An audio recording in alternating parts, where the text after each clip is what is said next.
Buenas tardes. Bueno, buenas tardes a todas y a todos los que estén en esta segunda sesión del Congreso Online de Comunicadoras y Comunicadores Antirrumor. Hoy en esta sesión vamos a hablar sobre todo de nueva narrativa y en primer lugar lo vamos a hacer con Lula Rodríguez Alarcón, que es la directora de Causa.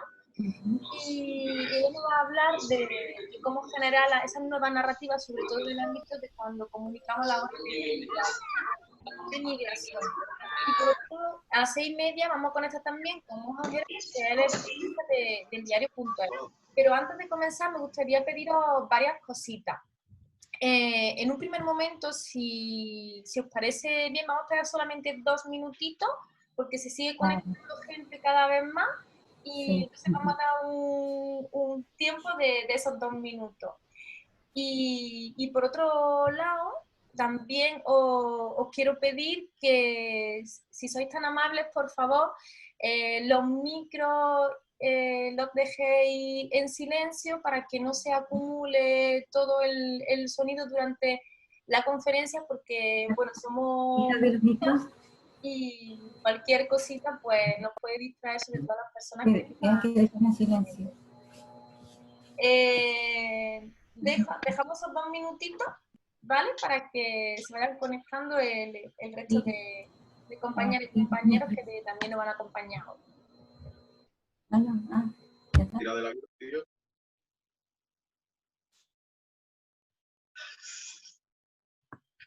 No te rayes, ella era. Lula, te saludamos. ¿Estás por ahí? ¿Ya? ¿Se me oye? Ahora sí. Mira. Vale. Oye, yo voy a insistir, por favor, todas y todos los que estáis oyéndonos, tenéis un micrófono en la parte de abajo, ponerlo en silencio y así todo el mundo nos oirá mejor a las personas que estamos interviniendo. Dale. Bueno, tengo el reto de contaros muchas cosas en muy poco tiempo, así que me voy a poner el cronómetro. Lucía me ha presentado muy bien y ya está. A ver si soy capaz de contaros todo lo que os quiero contar en 20 minutos. Y por causa... En lugar de pasar la diapositiva me quito el micrófono, anda que... por causa es una... Tenéis un cajetín arriba que lo podéis minimizar dándole a un botoncito si preferís, para ver mejor las diapositivas. Entonces, Por Causa es una organización, es una fundación que nace en el año 2013, la creamos 4 personas, con el fin de trabajar sobre los debates públicos, intentar influirlos aportando información de calidad. Nos especializamos en migraciones en el año 2016 y cuando empezamos a trabajar en migraciones nos dimos cuenta de que necesitábamos un marco narrativo que permitiese a la gente no tener miedo de las migraciones. Porque os voy a contar un poco ahora en qué paradigma comunicativo nos encontramos y vais a entender muy bien.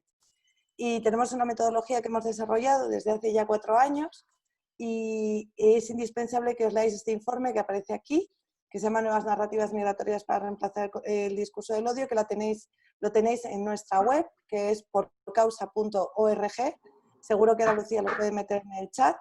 Y lo tenéis ahí, os lo descargáis, son 30 páginas indispensables para cualquier persona que haga comunicación social. Está muy focalizado a migraciones, pero son aplicables a cualquier tipo de interés social. Nosotros ahora estamos haciendo un curso con el Media Lab, trabajando con esta metodología los objetivos de desarrollo del milenio. Entonces, esto es como la joya de la corona, es un cronograma que le tengo que agradecer a César Astudillos, que es un diseñador, y que me permite explicar siempre muy bien lo que ha sucedido con la comunicación en estas últimas 2 décadas, ¿no? Si veis, está en inglés, lo siento, lo tengo que traducir, pero es que es tan bonito que cada vez que lo intento tocar lo estropeo, así que un día que César se apiade me lo pondré en español, pero yo os lo explico en castellano. Tenéis en la parte superior todos los cambios de la comunicación en su digitalización, es decir, la aparición de herramientas que hacen que la comunicación pase de ser pase a un nivel digital, ¿no? Y abajo tenéis una serie de eventos históricos seleccionados por su importancia a la hora de influir el cambio en la comunicación. Entonces, el primer hito importante fue el nacimiento de Internet. Nosotros no ponemos cuándo nace Internet. Nos habéis tomado el zumo, ¿no? Por favor, ¿podéis quitar los micrófonos? Porque sin querer alguien ha hablado de un zumo y ya no me acuerdo qué estaba diciendo yo. ¿Ya? ¿Habéis quitado los micros? Gracias. Vale. Internet nace mucho antes del año 98, pero es cuando se hace popular, en el año 98, ¿no?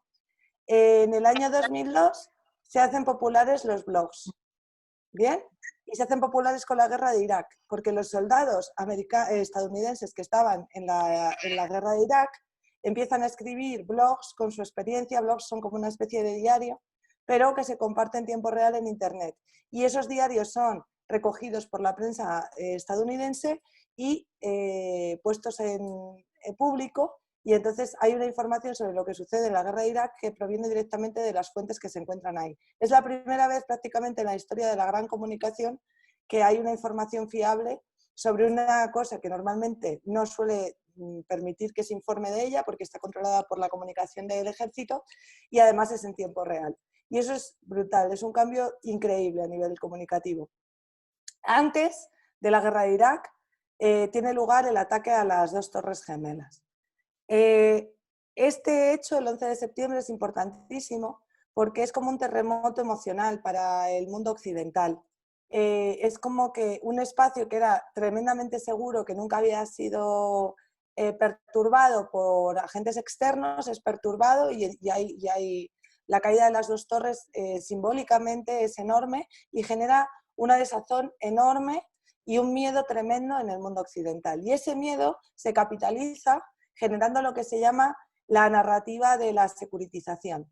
El Estado se presenta como nuestro salvador, como la persona que nos va a cuidar y que nos va a proteger de ese miedo tan tremendo que tenemos. Y todo el proceso de securitización, que se ve muy bien, por ejemplo, en temas migratorios con el tema de las fronteras, antes del año 2001 no hay apenas vallas fronterizas, hay unas 20, y ahora mismo tenemos más de 80 vallas fronterizas en el 2020, ¿no? Todo eso es producto también de un marco narrativo, es decir, si nosotros no fuéramos permeables a la idea de que nos protejan, no permitiríamos que lo hicieran de la forma que lo están haciendo, ¿no? Muy importante, después de tener todo ese miedo a la seguridad, tenemos la gran recesión en el año 2008, que es una crisis que baja el nivel de la clase media a un punto que nunca jamás se vuelve a recuperar, que nos empobrece muchísimo y nos da mucho miedo. Madre mía, que haría que había quitado el email, pero no. Bueno, da igual. Y nos empobrece mucho, nos da miedo económico, y lo que tenemos es una población con muchísimo miedo y también con muchísima rabia. La crisis del 2008 trae rabia. Y trae una rabia que se puede catalizar a través de los smartphones, que se pluralizan, se convierten en una cosa habitual que todo el mundo tiene en torno al año 2010. Y ahí es cuando las redes sociales también cobran su importancia real, ¿no? Porque de repente a través de un teléfono somos capaces de emitir información, recibir información y crear información en tiempo real. Y eso, hasta que no llegaron los smartphones y las redes sociales se implantaron en esos dispositivos, casi no era posible. La rapidez con la que la información se crea y se distribuye es brutal y cambia muchísimo el paradigma de la comunicación. En el año 2012 suceden un montón de revoluciones sociales que acaban derivando tienen diferentes resultados, pero lo que es más interesante para el momento en el que nos encontramos ahora es el año 2015, porque en el año 2015 lo que sucede es que entra por primera vez el discurso del odio con muchísima fuerza en el discurso público. Y nosotros definimos que hay un nuevo paradigma comunicativo porque es la primera vez que el discurso del odio va unido a las capacidades digitales. Y entra porque la población, las audiencias que reciben ese discurso son permeables a dicho discurso. No pensemos, por favor, que hay un discurso del odio que está promovido por 4 locos que siempre estuvieron ahí agazapados y ahora han salido. Es muchísimo más complicado que todo eso. Son audiencias, son personas que tienen miedo y que necesitan seguridades que ese discurso de odio les está proporcionando. Y lo que está sucediendo es que la forma en que las audiencias se entienden a sí mismas y entienden los mensajes está cambiando. Y en este espacio, en el año 2016, el discurso de odio prácticamente gana todos los mercados políticos, lo cual es brutal y no había sucedido nunca jamás, insisto, porque si bien el discurso de odio con muchísima virulencia lo hemos tenido siempre en la historia de la humanidad, especialmente previo a la Gran Guerra, a la Segunda Guerra Mundial, esta es la primera vez que ese discurso entra muy fuerte con la digitalización y con las herramientas digitales. ¿Vale? El discurso del odio tal y como está ahora no se puede combatir, solamente se puede ignorar y sustituir, que es la forma adecuada, entre comillas, de combatirlo si lo queremos entender de esta manera, ¿de acuerdo? Pero no se puede enfrentar. Cada vez que uno enfrenta el discurso del odio lo hace más grande.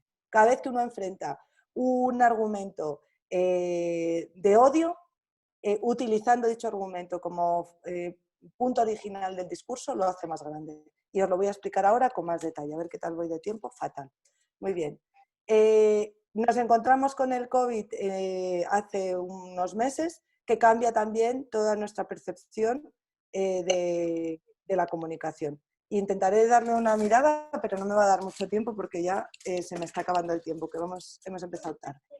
Sobre las audiencias. Nosotros trabajamos con las audiencias divididas en 3 grandes grupos, ¿de acuerdo? Los que nos quieren, los votantes que piensan como nosotros, los lovers, son de nuestro partido político, hay que hacerles un poco de caso, pero no son nuestro público objetivo, porque ellos ya nos han votado, ellos ya quieren lo que nosotros les estamos contando, el mensaje que les estamos transmitiendo, ellos ya lo tienen interiorizado. Luego tenemos a los opositores o haters. A esos también nos da igual, porque da igual lo que les contemos, nunca van a ser amigos, nunca van a querer nuestro mensaje. Da igual cómo pintemos el mensaje, nunca se van a hacer eco. Y luego tenemos lo que llamamos los indecisos o ambivalentes, que son aquellas audiencias que no saben muy bien qué pensar, que piensan un poco como nosotros, pero que también tienen miedo, se sienten atacadas, sienten que la contundencia de los mensajes de derechos son demasiado para ellas, porque ellos también tienen problemas, porque no llegan a final de mes, porque no... Entonces, son audiencias complejas que han cambiado. Lo que veis en el diagrama pequeñito que veis aquí es cómo los lovers, que antes representaban más de 1/3 de las audiencias, se han convertido en audiencias ambivalentes. ¿Veis cómo antes los ambivalentes estaban muy bajitos y luego suben? La ambivalencia se ha comido a los lovers, a los convencidos. Y ahora necesitamos recuperar esas audiencias ambivalentes, porque esas audiencias ambivalentes tienen que elegir entre irse hacia el discurso de los haters o venir hacia nuestro discurso. Entonces, si queremos seguir siendo importantes y queremos seguir siendo agentes de cambio, tenemos que dirigirnos no a la gente que nos va a dar la razón, que es lo más agradecido y lo más interesante y lo mejor para nuestro ego. Tenemos que dirigirnos a gente que a lo mejor no piensa exactamente igual que nosotros. Para hacerlo hay 3 reglas. Y he puesto a Gandhi porque Gandhi, me cachéis en la pera limonera, perdonadme, pero odio mi ordenador, no sé por qué se me ha abierto esto aquí. Ay, ya está. Bien, resuelto para siempre. Ya no tendréis que ver mi correo más. Vale, las 3 reglas he puesto a Gandhi porque Gandhi representa las 3 reglas con lo que hizo de la generación de un marco de desobediencia civil, que no existía previo a él. ¿De acuerdo? Y además es la prueba viviente de que el amor puede cambiar el mundo, que a veces se nos olvida. Que de verdad, yo prefiero que me llamen gandiana o buenista que ser una asquerosa. Hay que recuperar el valor del amor, sinceramente. La regla principal es crear un nuevo marco. Cuando el marco es nuestro, todos los argumentos que nosotros ponemos en ese marco se entienden muchísimo mejor. Cada vez que nosotros respondemos a un marco preestablecido, estamos jugando en el campo del contrario. No estamos jugando en casa. Hay que jugar en casa. Esto es un partido muy complicado y nos están ganando. hay que jugar en casa. El marco tiene que ser el nuestro. Y cada vez que nos provocan tenemos que ignorarlo, porque lo que no se comunica no existe. Somos capaces de generar nuestra propia narrativa y hablar de los problemas que nosotros creemos que son importantes y generar un debate social sobre lo que nosotros creemos que es importante. No hace falta responder a las tonterías que dicen terceros. Cada vez que respondemos a sus tonterías, las magnificamos y las hacemos más grandes. En Por Causa tenemos un lema que es la mierda no se comparte. Cada vez que en Twitter nos indignamos, porque son muy provocativos y lo hacen muy bien, cada vez que nos indignamos les estamos dando voz. En nuestras redes, en nuestros espacios, que están compuestos de lovers, pero también de ambivalentes. ¿De acuerdo? Entonces, hablemos de lo que a nosotros nos interesa con el enfoque que a nosotros nos interesa. Luego, los argumentos tienen que ser de unión. Yo entiendo que hay necesidad de defensa de colectivos que son vulnerables y demás. Esa defensa se puede hacer de muchísimas formas, pero cuando lanzamos grandes mensajes y queremos generar movimientos sociales de envergadura, hay que trabajar con conceptos empáticos que nos hagan a todos sentirnos parte tanto del problema como de la solución. La separación en migraciones concretamente de ellos y nosotros, migrantes no migrantes, es lo peor que puede suceder para la narrativa. Lo peor. Empobrece muchísimo y quita la empatía, sobre todo de las clases ambivalentes. Y aquí yo sé que esto es un reto enorme, pero al final la unión hace la fuerza. Y luego hay que evitar los datos sobre los mensajes que son cuando queremos transmitir información. Y yo sé que estamos muy enganchados a los datos, pero los datos no cambian la percepción. Es decir, si yo tengo una persona que tiene la percepción de que en su barrio pasan ciertas cosas, aunque yo a esa persona le dé datos que contradicen su percepción, esa persona los va a negar y va a decir tus datos están mal.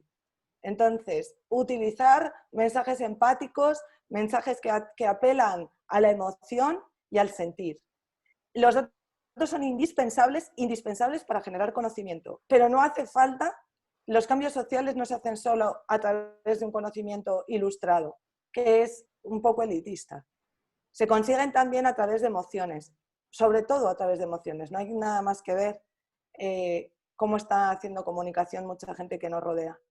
Comunicación para el odio y comunicación para el mal. Luego tened en cuenta siempre 4 reflexiones. He puesto un anuncio de Inca Kola porque Inca Kola es la Coca-Cola que se bebe en algunas partes de Sudamérica. Y no sé si habéis tenido la oportunidad de probarla o algunos de vosotras vivís en Sudamérica o en América Latina y la conocéis. Pero vamos, yo el día que la probé casi me muero, me pareció asquerosa. La Coca-Cola estoy más o menos acostumbrada, pero la Inca Kola me pareció un sabor horrible. Y es curioso porque la consumen millones de personas, igual que la Coca-Cola. Bueno, pues para nuestros mensajes, para nuestra forma de comunicar, lo mismo que hace Coca-Cola. Primero, intentemos llevar a todo el mundo a nuestro terreno, intentemos escuchar a los demás, no hagamos polarización, evitemos la polarización, integremos, seamos permeables. Cuando a las personas les escuchas, ellas te escuchan mucho mejor a ti. Hablemos de las cosas locales, no hace falta hablar de grandes retos, al final vivimos en barrios, vivimos en pueblos, vivimos en espacios que tienen historias que por sí mismas ya son un mensaje. Recordemos que hay una barrera subconsciente y que la gente a veces es racista sin querer serlo, es machista sin querer serlo, es xenófoba sin querer serlo. Aparte de los que sí lo quieren ser, hay muchísimas de nosotras que somos cosas muy feas, pero no lo sabemos porque lo tenemos en nuestra barrera subconsciente y hay que ser capaz de penetrar esa barrera. El subconsciente se rompe con impacto, se rompe con diseño, se rompe como lo hace Inca Kola o Coca-Cola, ¿de acuerdo? El efecto Coca-Cola es que utilicemos herramientas que visualmente son interesantes. Hay mucha más gente como nosotros trabajando en esto. Quería solamente decir que no es una cosa que haga solo Por Causa, trabajar en narrativas alternativas se está haciendo en todos lados y todas las organizaciones que lo hacemos tenemos las mismas conclusiones. Es decir, que lo que os acabo de presentar no es exactamente igual, pero muchas organizaciones lo comparten de una forma muy, muy similar. Desde luego, la regla de oro que es no responder a las provocaciones y generar un marco propio es importantísima y esa todas las organizaciones que estamos lo compartimos.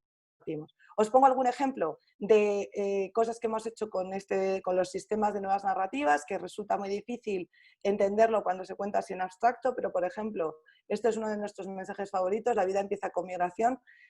Aquí se ve un óvulo y unos espermatozoides, esto es una realidad innegable, que toda la vida empieza con migración, pero también la vida en un barrio empieza con la migración, cuando llega una persona de fuera y enriquece el barrio, o cuando alguien del barrio se va a otro sitio y se enriquece y luego vuelve enriquecido. La historia de las migraciones es una historia de vidas permanentemente. Si la vida empieza con migración, no dejes que la migración termine con la vida, ¿no? Este es uno de nuestros mensajes de nuevas narrativas, que es muy bonito. Este mensaje es un mensaje de nuevas narrativas que nos copiaron la gente de Uppers Life, que es una publicación de tendencias y modas para gente mayor de 50, que era no sabes de qué color van a ser tus nietos, que lo utilizamos mucho para evidenciar lo ridículo que es el racismo, ¿no? Porque tú no sabes nunca, tú a lo mejor puedes percibirte como una raza determinada, pero al final somos todos una única raza, el color no existe, ¿no?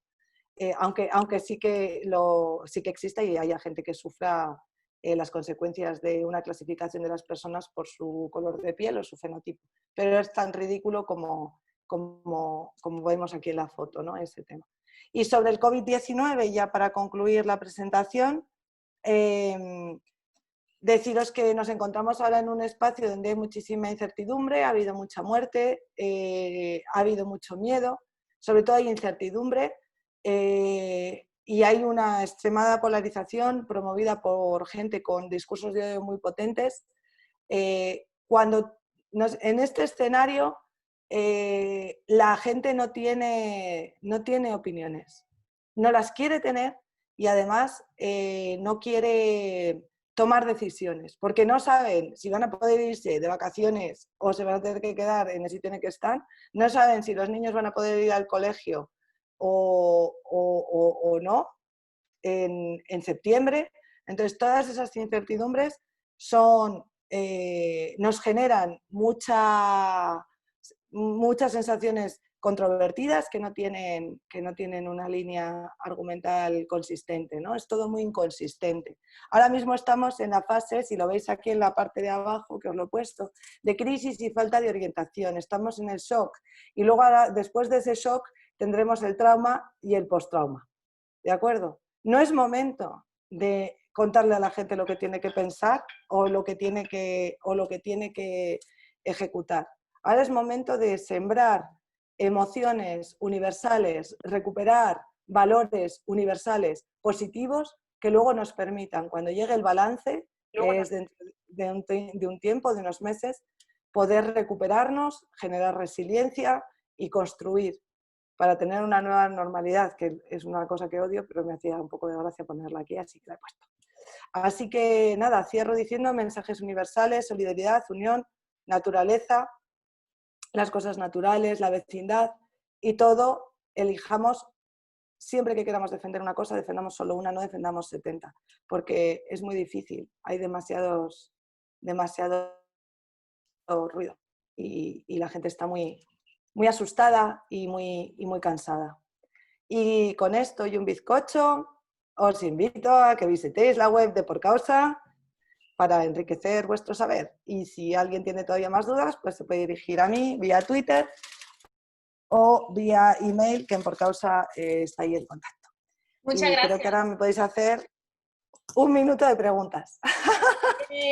Sí, tenemos un minuto, pero yo sí que pido que por cuidado al siguiente ponente y cuidado también contigo por la hora que te habíamos dicho, pues que si la gente, porque creo que hay bastantes preguntas y bastantes cuestiones que se puede hablar, pero creo, si dejas de compartir la pantalla, Lula, vale, sí, perdón. Puede ver el resto.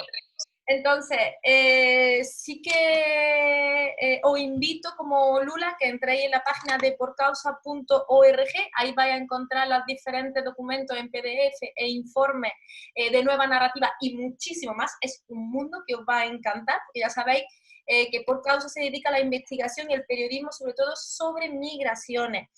También en redes, como ha dicho Lula, @porcausa.org, ¿vale?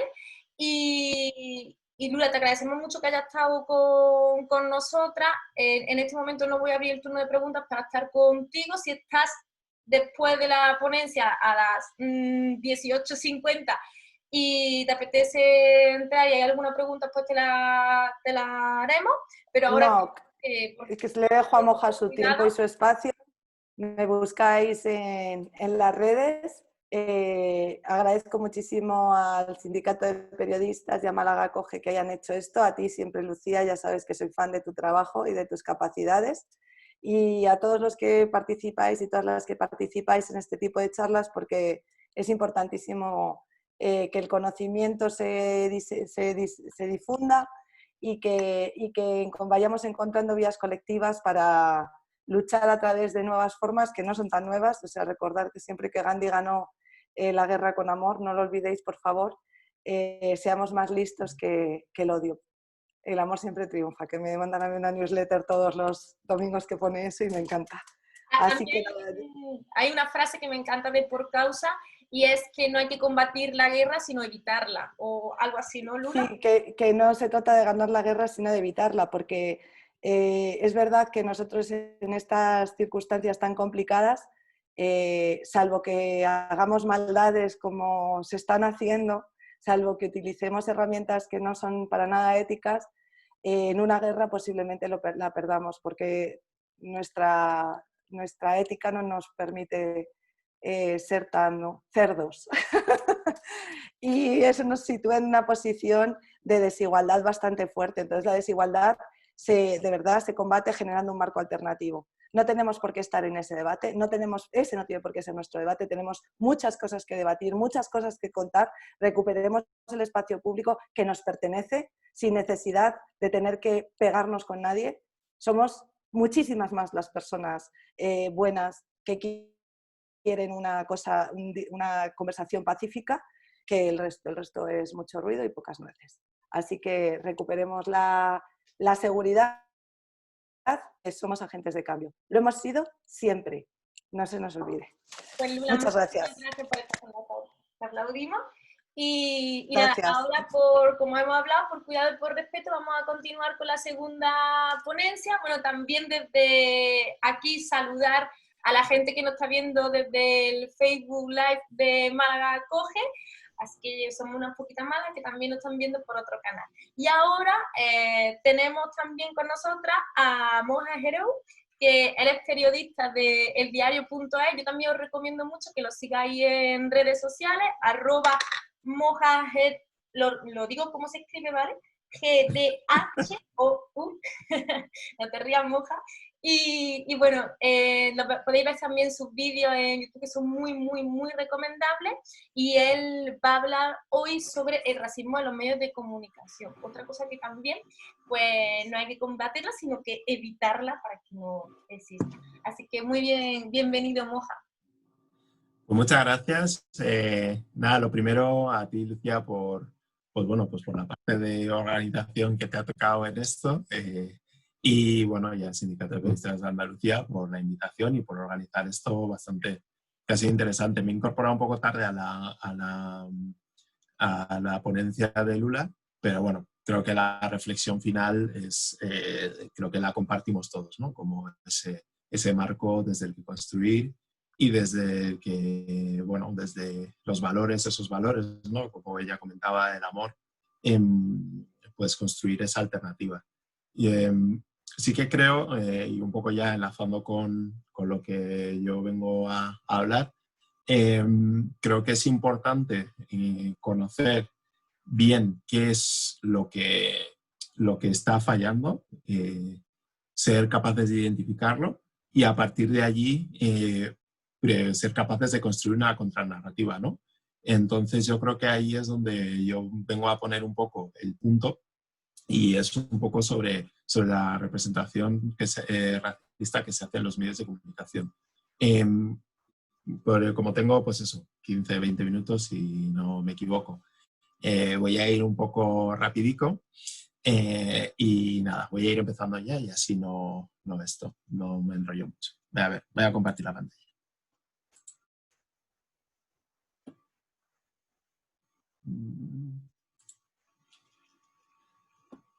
Vale, creo que veis todos la pantalla, si no me equivoco.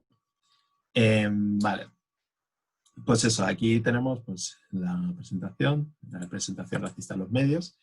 Y bueno, lo primero así importante es por qué es tan importante que los medios de comunicación de masas no difundan mensajes racistas. Creo que en principio es una obviedad, pero bueno, está bien resaltarlo.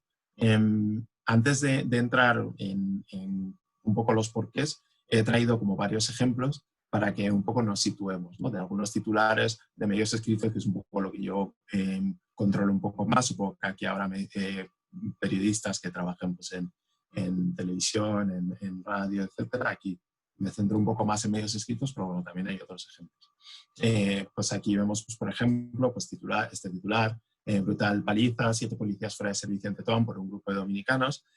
Aquí está claro que si hubieran sido un grupo de personas de Huesca, como yo, pues no veríamos un grupo de ostenses, ¿no? Pues probablemente serían un grupo de radicales o un grupo de lo que sea, pero en ningún caso se apuntaría al origen.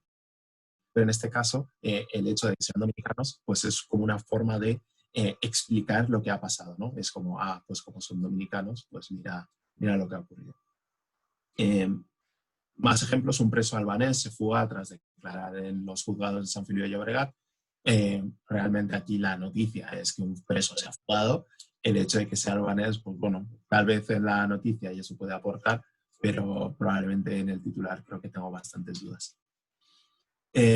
Esto, alerta policial por riesgo de venganza entre bandas latinas. Este es uno de los ejemplos más obvios que vemos en los medios. Nadie nos tiene que decir que cuando leemos bandas latinas, nadie nos tiene que decir que es una banda de personas pues, criminales de origen latino. Probablemente si, por ejemplo, escucháramos bandas ostenses, voy a seguir. Yo siempre hago publicidad de Huesca en todos los sitios en los que voy. Entonces, pues eso, si probablemente leyéramos bandas ostenses, tendríamos que preguntarnos a qué se está refiriendo, ¿no? Si a una banda musical, a una banda de amigos o también a una banda criminal. Pero en el caso de las bandas latinas, ¿no? Ya automáticamente ya sabemos que se refieren a una banda criminal formada por personas latinas. Y esto es una expresión bastante habitual en los medios de comunicación, no es algo nuevo que os esté contando. Pues escudo policial contra delincuentes magrebíes en las sesiones live de Capital.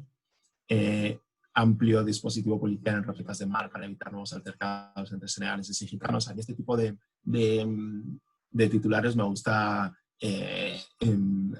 decir que son como pelea entre salvajes, ¿no? Siempre es como cuando son peleas entre pues, los grupos migrantes o incluso pues, población gitana, realmente es como una especie de pelea entre salvajes, ¿no? Mira estos casi incivilizados que se pelean entre ellos.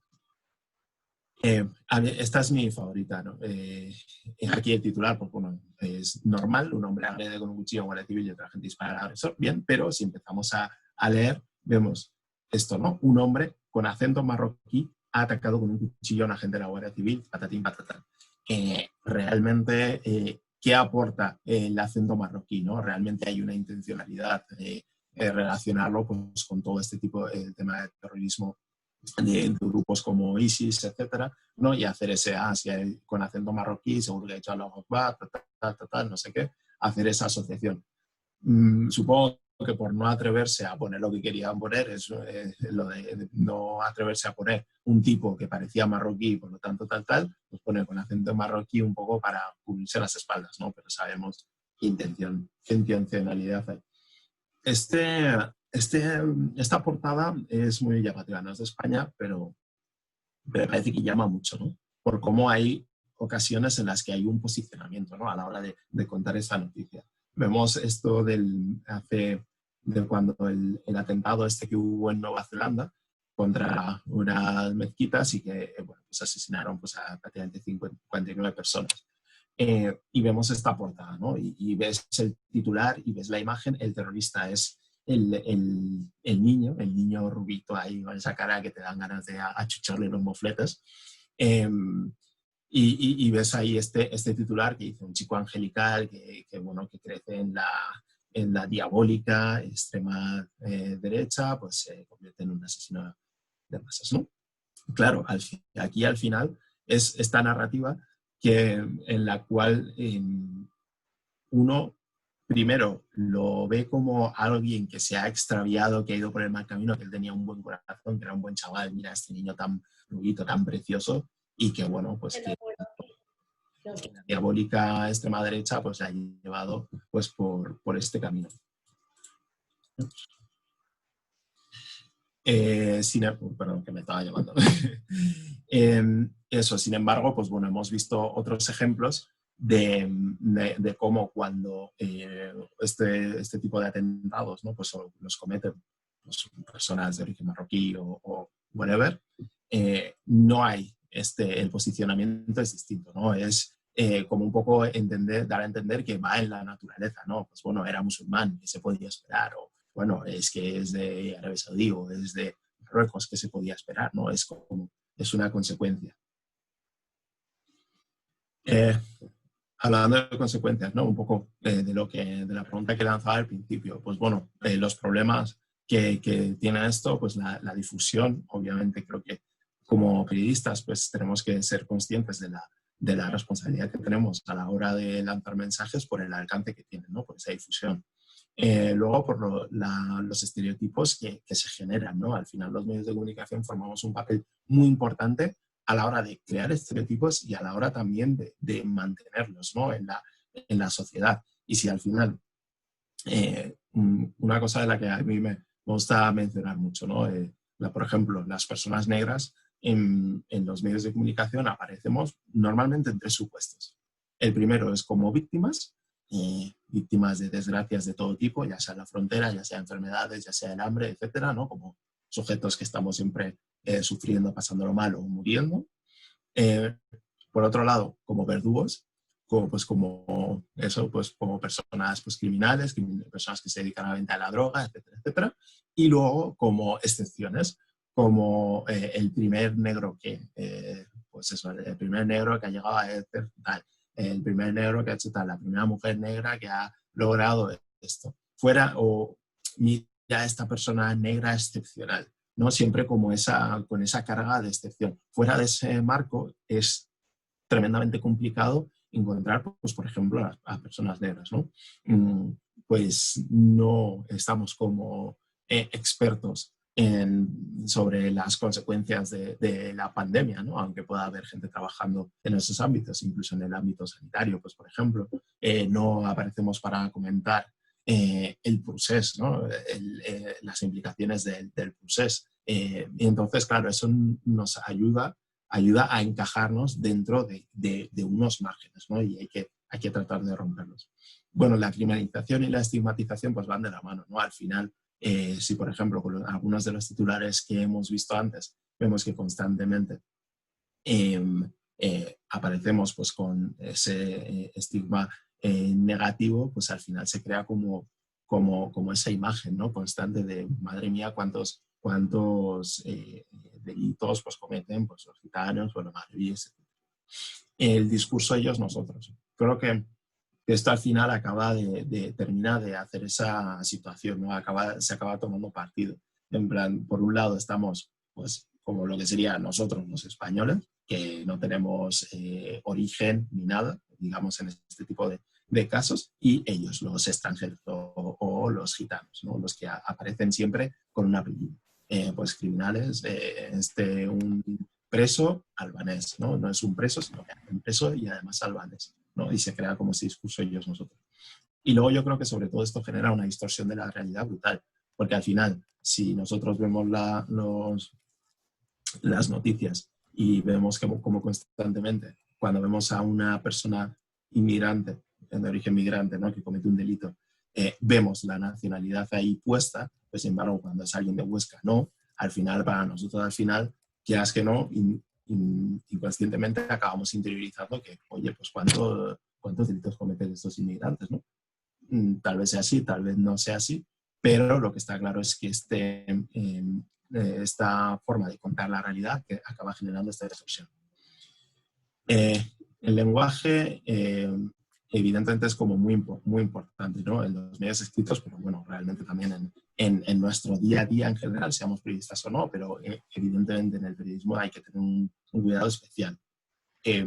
Aquí, por ejemplo, esta expresión, padres que hacen de negros de los niños, hacer de negro es pues un concepto literario, ¿no? Una persona que escribe un libro y que acaba firmando otro, ¿no? Y que no aparece. Un ejemplo reciente, Irene Lozano, que escribió el libro de Pedro Sánchez, ¿no? Pues Irene Lozano pues, sería la negra de Pedro Sánchez.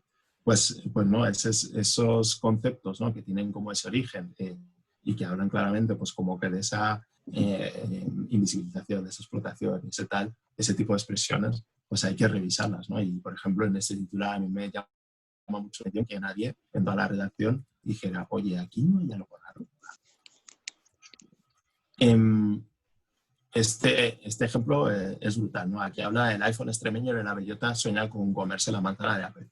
Y vemos aquí en el subtítulo, como dice, un emprendedor, un técnico electrónico y un inmigrante chino crearon en un pueblo bajo un smartphone llamado Z. Realmente, el inmigrante chino no es técnico electrónico, no sabemos, es simplemente un inmigrante chino. Y esto es muy habitual, ¿no? Cómo la población migrante o de origen migrante lo somos en todas las circunstancias de la vida y no somos nada más. Si mueren personas en la frontera, no mueren personas, mueren migrantes. Naciste migrante y mueres siendo migrante. Vas a hablar de cualquier tema como fuente en un medio de comunicación y se ahonda, ¿no? En esa condición de migrante. La condición de migrante nos acompaña, ¿no? Y eso es un eje muy habitual en los medios de comunicación. Y aquí directamente es inmigrante chino, pero ¿qué? Que es un zapatero, es un, no sé, sanitario, lo que sea. No lo sabemos. Intuimos que debe ser técnico electrónico ingeniero para construir un iPhone extremeño, pero por aquí no lo sabemos.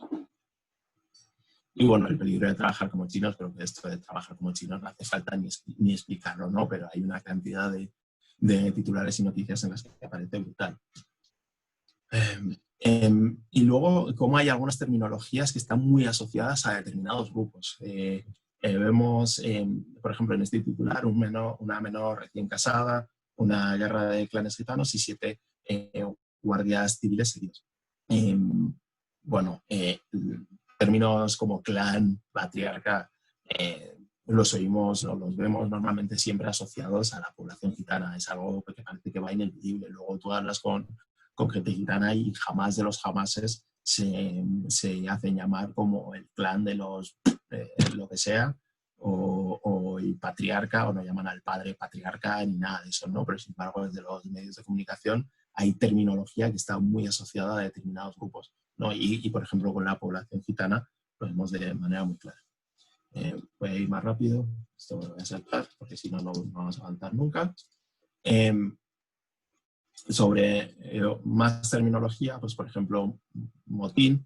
Esto, no sé si os acordáis, hace como 3-4 años hubo en varios CIE personas que reclamaban su libertad y el término utilizado fue el de motín, ¿no? Que en mi opinión creo que tenía como un significado negativo y creo que luego a la hora de contar las noticias no hacía ver la realidad de lo que supone un centro de internamiento de extranjeros, ¿no? Un lugar donde se encierra gente, se la priva de libertad sin haber cometido un delito, sino por una falta administrativa, ¿no? Por la falta administrativa que supone el no tener papeles, que, repito, no es un delito, sino que es una falta administrativa. Pero, sin embargo, al final eso ayudó como a crear como ese imaginario.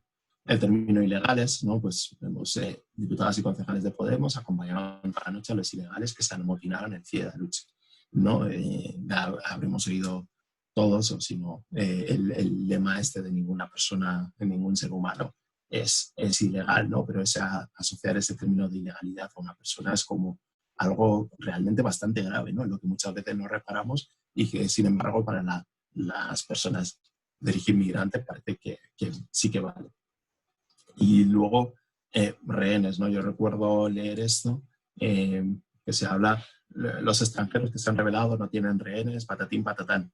realmente fue muy llamativo porque jamás en la vida, yo por ejemplo he formado parte de eso, racismo, jamás en la vida ha habido en una situación de estas, en una protesta de estas, nada que tenga que ver con rehenes, ¿no? Pero claro, una vez entras en esa dinámica como muy peliculera, pues acabas escribiendo este tipo de cosas. Creo que hay que hacer una mención a las redes sociales, ¿no? Porque al final es una pata bastante importante de los medios de comunicación. Que a mí me parecen que tiene una doble cara esto de las redes. Por un lado, que democratizan las opiniones, cualquiera con acceso a Internet y un móvil o un ordenador pues puede hacerse una cuenta de Twitter, pero también hay una dificultad para perseguir los delitos de odio y creo que esto también puede aplicar a los medios de comunicación, ¿no? En cierto modo. Un ejemplo. Esto lo tuiteó ABC, decía, la policía detiene en Madrid a 2 personas por sus vínculos con el terrorismo yihadista. Y al rato, pues 3 horas después, hila, ¿no? a ese tuit anterior, ¿no?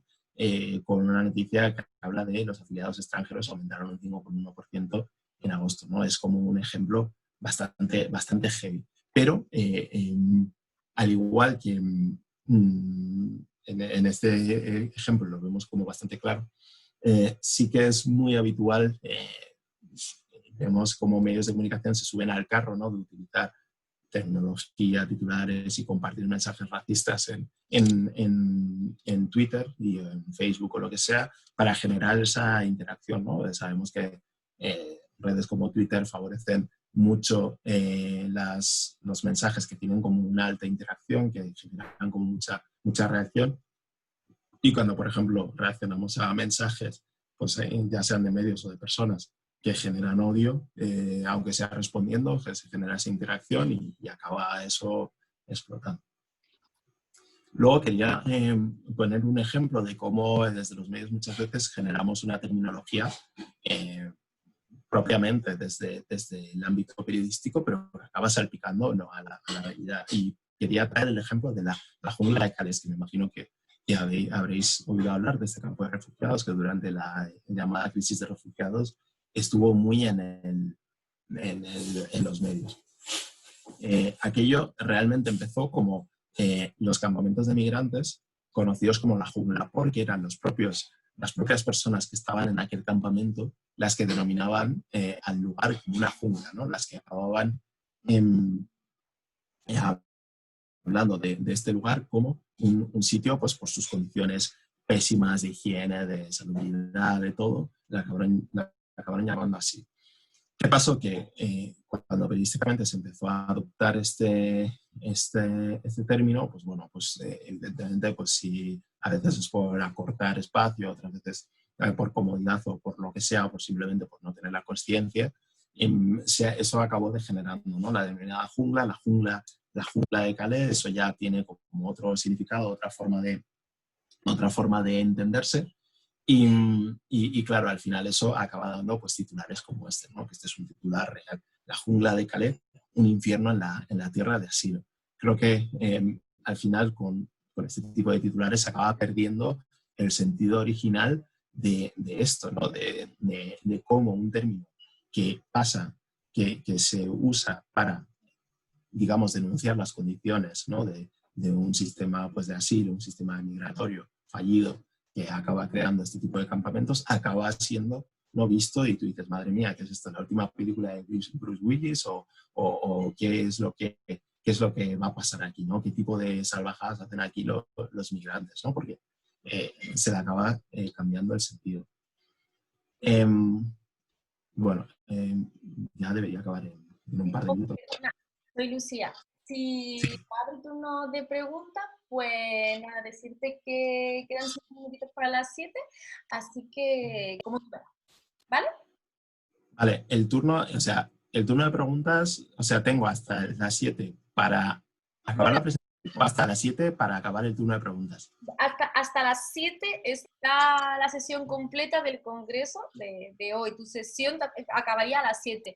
Pero si la gente que está escuchándonos y tú también queréis, podemos dar 5 minutitos más, pues para que se respeten también los horarios, ¿vale?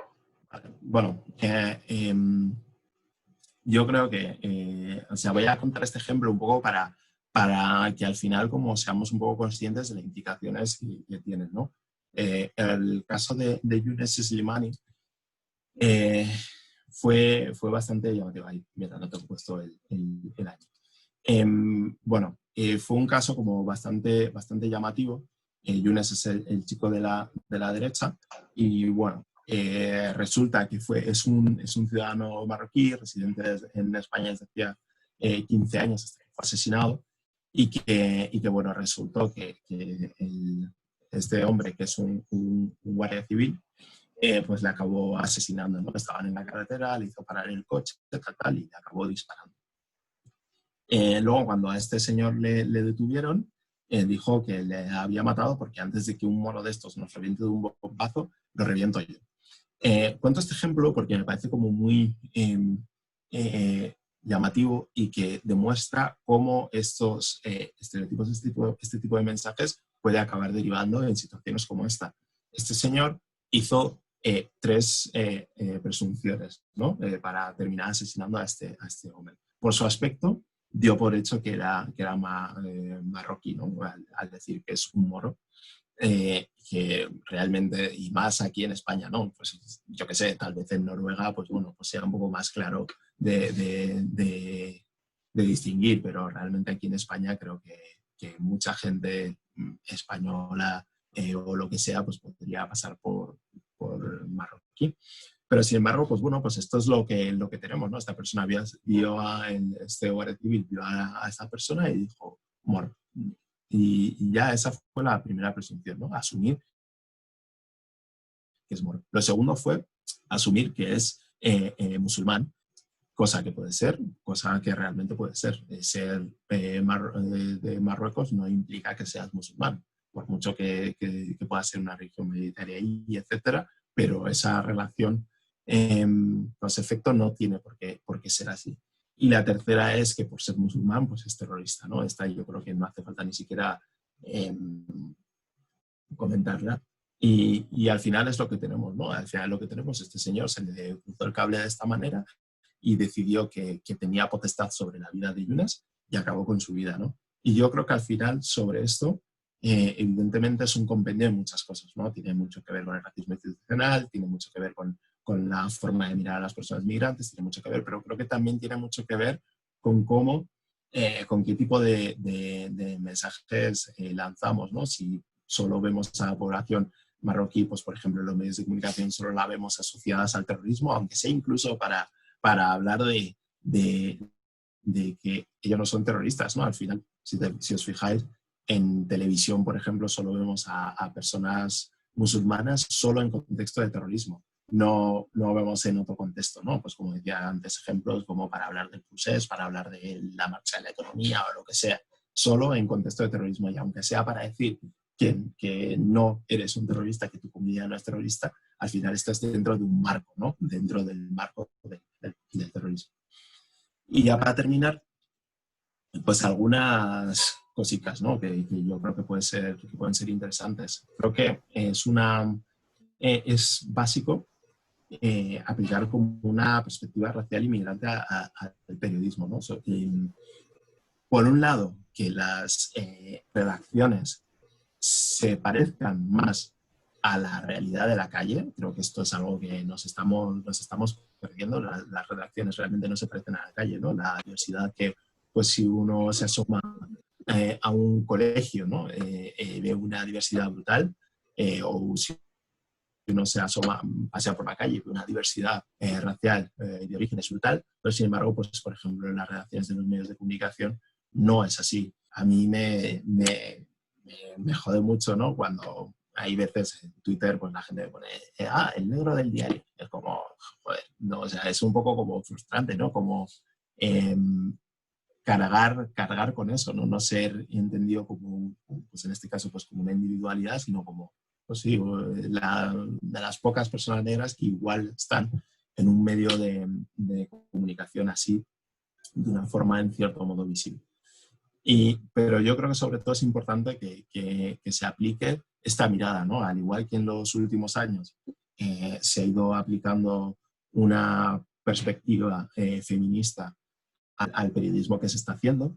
Creo que es importante también que se aplique esa perspectiva antirracista, ¿no? Y ser capaces de que estas noticias, antes de que se publiquen, pasen un filtro, ¿no? Pero que no sea un filtro posterior de denuncias que hagan las asociaciones, ¿no? Que sea un filtro anterior para que la información describa la realidad, ¿no? Que al final es un poco lo que parte del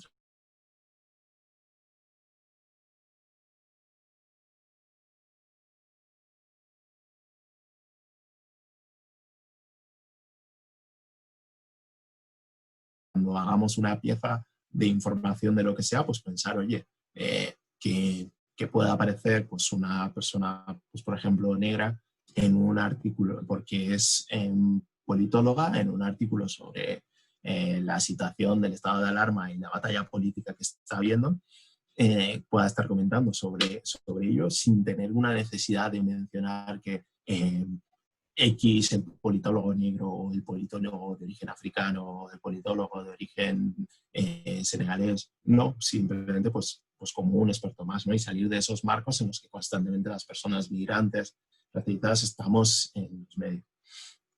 Luego, bueno, la nacionalidad y el perfil racial, usarlo de una manera descriptiva, ¿no? Y no como una explicación del suceso, lo que veíamos al principio. Que al final, pues eso, cuando se dice, detienen a X personas por agredir a guardias civiles por parte de un grupo de dominicanos, que no se vea como una explicación del suceso, ¿no? De cómo son un grupo de dominicanos, pues han acabado haciendo eso, sino que si se tiene que contar, sea de una forma descriptiva. Bueno, esto me lo he saltado, pero bueno, creo que es importante que se haga un uso correcto de las definiciones, ¿no? Pienso en palabras como migrante, etcétera, que hay veces que no se usan de una manera correcta o sirven para hacer como esa distinción entre quiénes son buenos y quiénes son malos, ser conscientes de la terminología, ¿no? Y no usar la terminología de una forma pues aleatoria. Bueno, de las falsas relaciones causa-efecto, ¿no? Pues tratar de explicar. Un ejemplo que me viene ahora a la cabeza fue cuando hubo los atentados aquellos en Bruselas.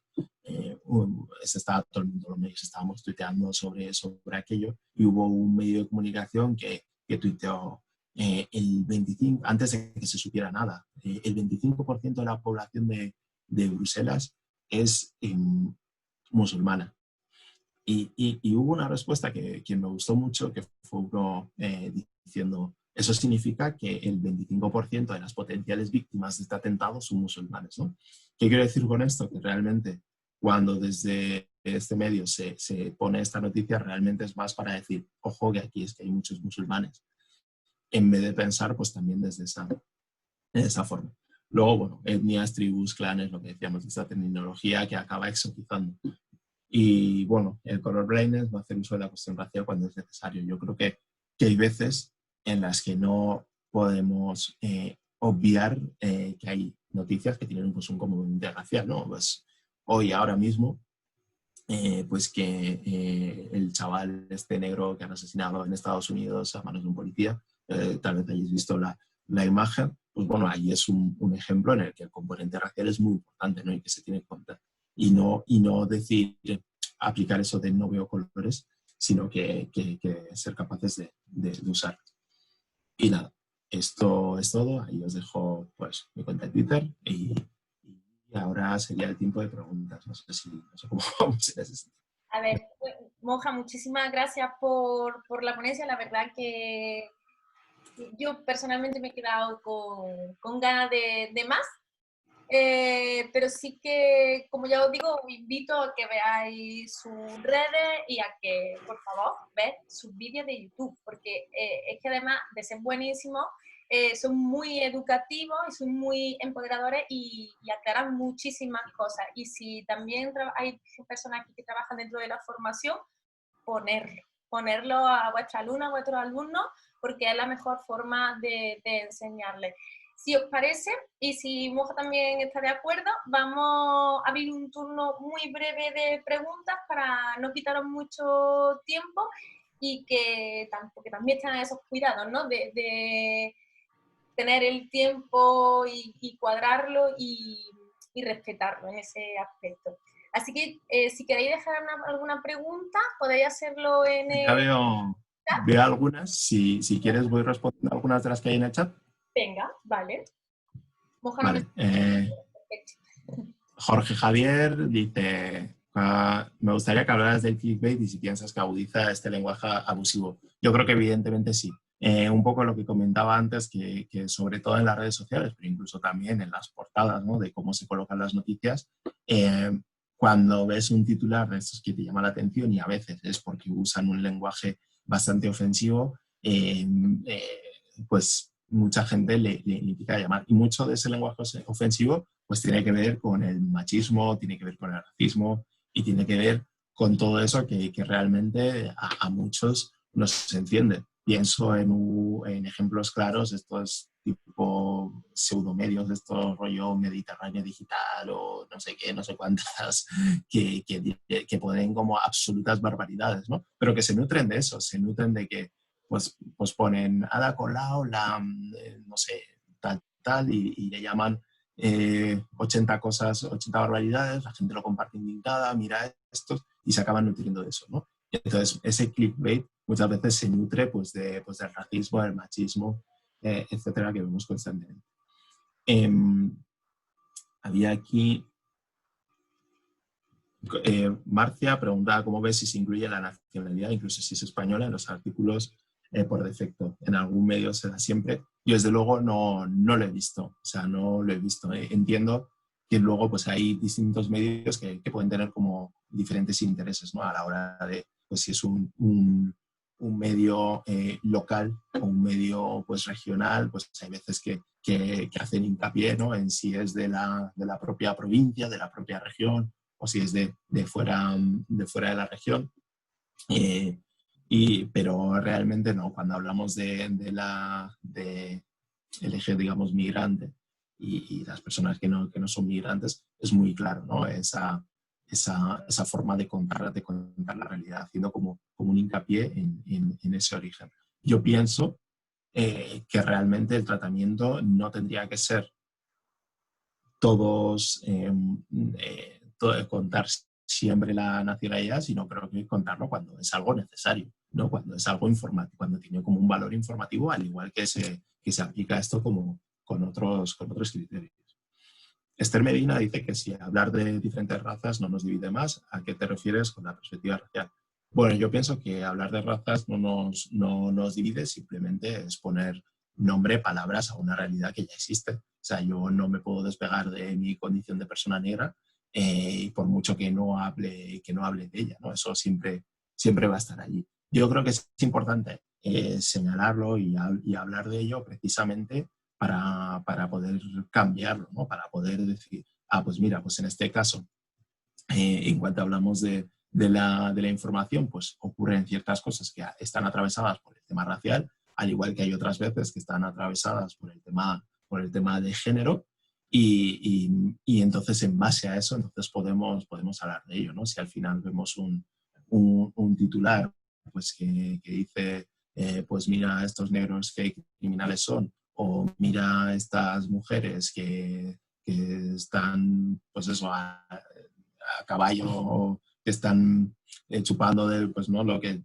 típico titular que vemos de Pablo Iglesias y Irene Montero, ¿no? Pues ahí si no aplicamos una perspectiva de género, no, o sea, si no hablamos del género allí, nos estamos perdiendo mucho, ¿no? Yo creo que es importante para poder hacer una mejor información. Y a eso me refiero, ¿no? Con lo de perspectiva racial, ¿no? Como perspectiva racial, perspectiva antirracista, de ser capaces de aplicar esos valores y de ser justos con la imagen que estamos proyectando de la realidad, ¿no? Si hay una parte del periodismo que va de describir la realidad, de contar la realidad, tenemos que tener las herramientas para ser capaces de contarla de una forma real y de no distorsionarla. Si quieres que te eche una mano, me dices, ¿vale? No, creo que tengo aquí. Irene González, de Moja, en base a lo que ves en la sociedad, en los medios en nuestro país, desde que estás más implicada en esta temática, ¿hasta qué punto crees, sinceramente, que se está avanzando hacia la discusión y el racismo o, sin embargo, hacia una normalización e integración? Vale.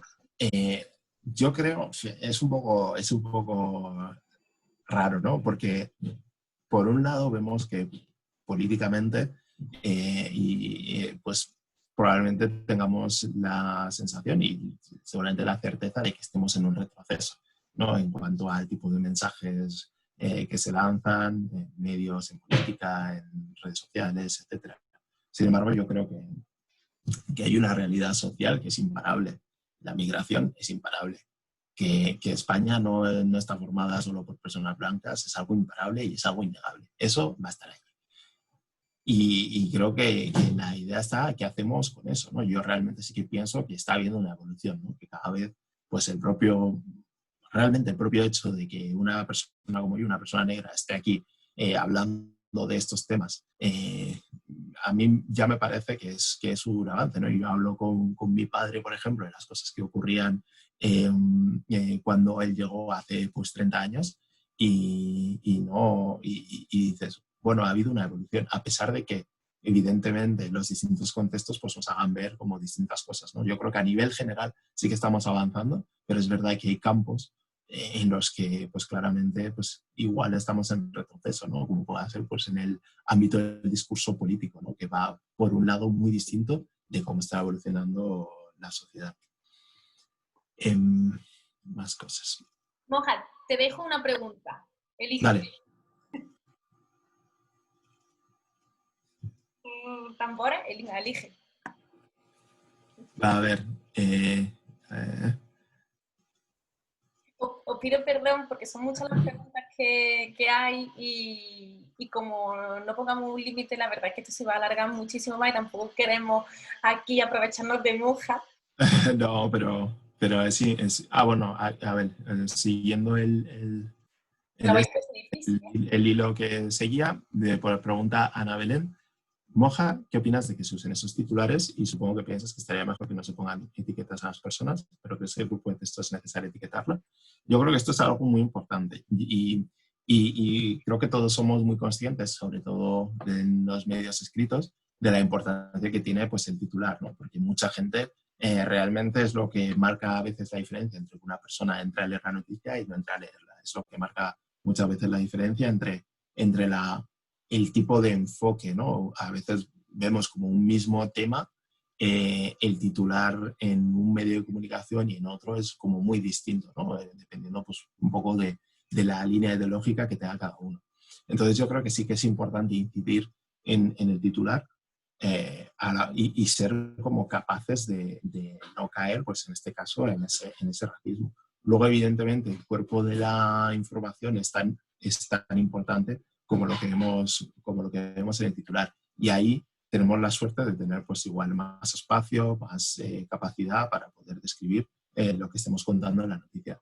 Pero yo sí que le daría como una importancia al titular y ser conscientes del recorrido que tiene, ¿no? Hay muchas veces que en las redes sociales, por ejemplo, lo único que circula es el titular y cuando luego entras en la noticia hay incluso veces que el medio ha rectificado lo que dice en el titular, pero como no ha cambiado el titular, eso se queda allí.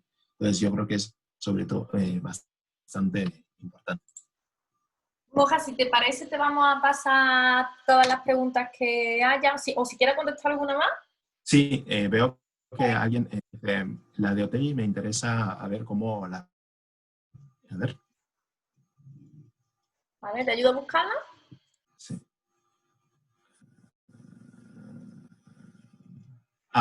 Vale. Eva Berra pregunta, vi que recomendaste un libro antirracista con el prólogo escrito por Otegi. Me quedé muerta, en mi cabeza será siempre negro Otegi. Broma. ¿No piensas que es racista este señor y que tiene un discurso de odio hacia nacionalidad? Bueno, se refiere al libro de la autobiografía de Angela Davis, que en la edición aquí española, ¿lo tengo aquí? No, bueno, lo tengo ahí. Que en la edición española el prólogo está escrito precisamente por Arnaldo Otegi. Por poner un poco brevemente en contexto, Angela Davis pues tiene relación con este señor por el tema de las prisiones. Angela Davis está en contra del tema de las prisiones. Ella considera que se tienen que abolir porque realmente es una forma de de no solucionar los problemas estructurales que acaban con la gente que va a las prisiones.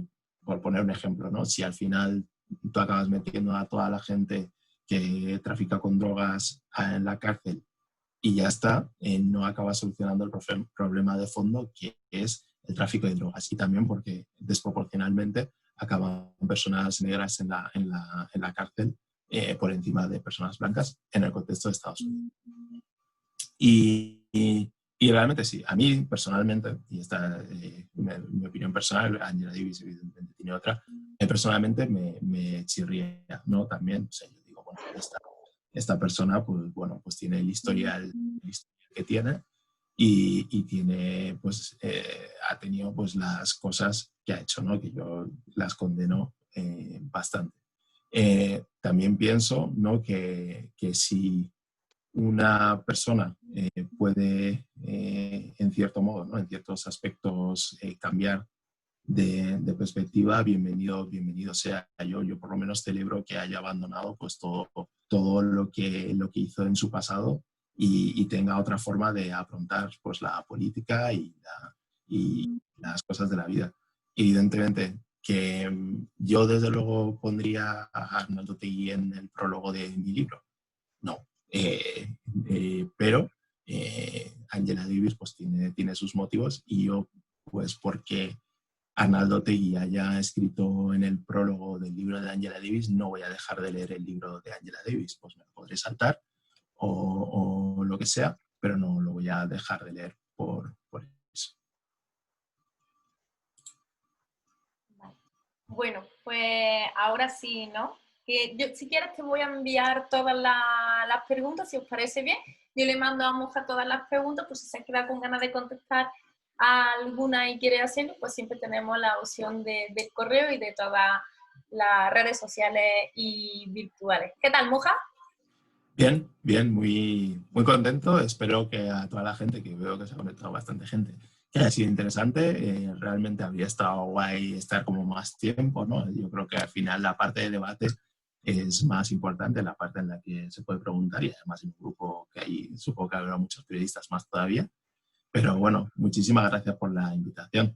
Gracias a ti. Gracias a ti porque también tengo que deciros que todas las personas que están participando en estas ponencias lo están haciendo de forma voluntaria y altruista, están dándonos aquí su tiempo y eso hay que valorarlo muchísimo.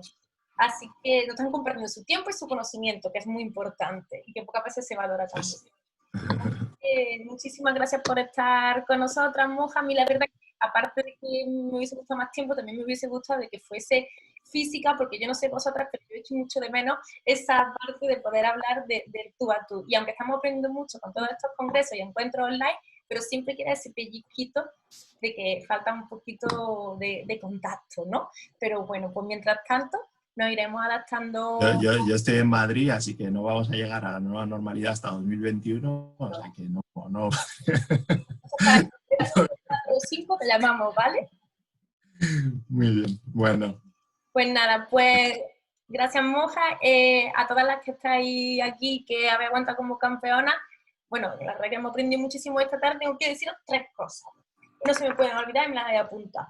La primera, no me gustaría que cerremos esta sesión, además donde hemos hablado de nueva narrativa y de antirracismo, sin condenar el asesinato a George Floyd. Yo no sé vosotras, pero yo no he podido ver el vídeo hasta el final, me parece inhumano y me parece que existan todavía cosas en la Tierra, pues es un poco de que ponen los vellos de punta, ¿no? Y es algo a lo que tenemos que ponernos de frente, porque si no lo hacemos nosotros no lo va a hacer nadie.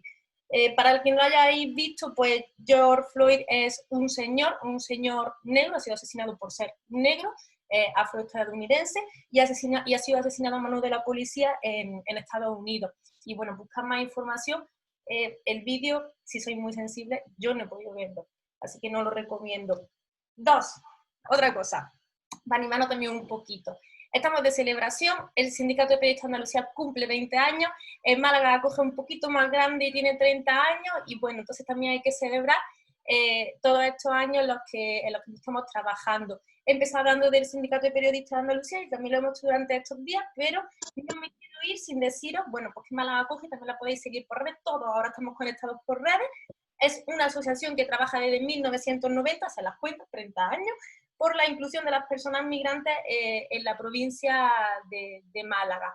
Y último, 3 y no menos importante, mañana nos volveremos a ver aquí a las 6 de la tarde, un poquito antes, para estar conectada y empezar a nuestra hora. Mañana vamos a hablar de espacios libres de rumor, de buenas prácticas. Una de ellas Onda Color, la radio comunitaria de Palma Palmilla, de aquí de Málaga, y estará con nosotros Alejandro Blanco, que es periodista e integrante de esta radio.